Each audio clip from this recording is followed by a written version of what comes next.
We're out here in Canberra in front of the embassy of the Islamo-fascist terrorist regime in Iran. And of course, every day, 24 hours a day, 7 days a week, we have the AFP here in front of the embassy. Now, I've got a question for the Australian government. Do you think that the Australian public endorses our tax dollars going towards the very existence of this disgusting, filthy, abhorrent establishment? As well as, do you think it's ideal that our tax dollars go towards the AFP having to be here outside this disgusting establishment 24/7? I don't. This very establishment, the Embassy of the Islamic Republic, works and operates on behalf of a regime that works in the likes of Daesh, ISIS, Al-Qaeda, Taliban, and other terrorist organizations. And there's no difference between any of them. In fact, the only difference is the names. This one right here, the name of their terrorist organization is called the IRGC, the Islamic Revolutionary Guard Corps, one of the leading state global sponsors of terrorism. And they possess an embassy here in Australia. Shameful.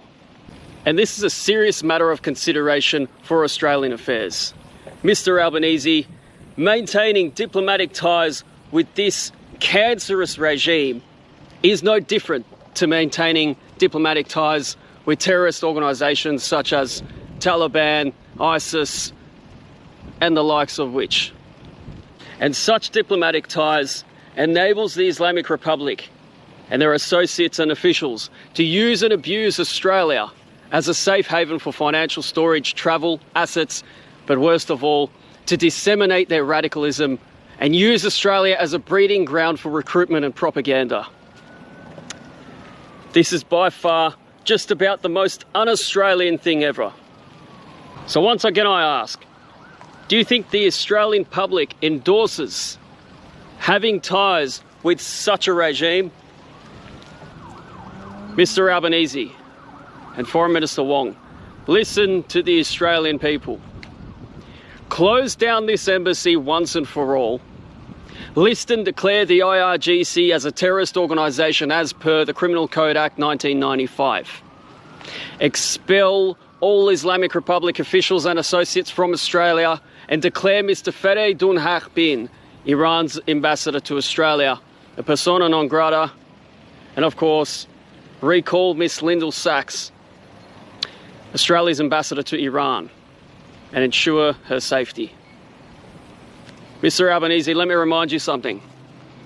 The Australian government is here to act on behalf of the interests of the Australian public and the safety of the Australian public, not the other way around. So cut ties with this disgusting cancerous regime and work on behalf of the Australian public and our safety. Peace.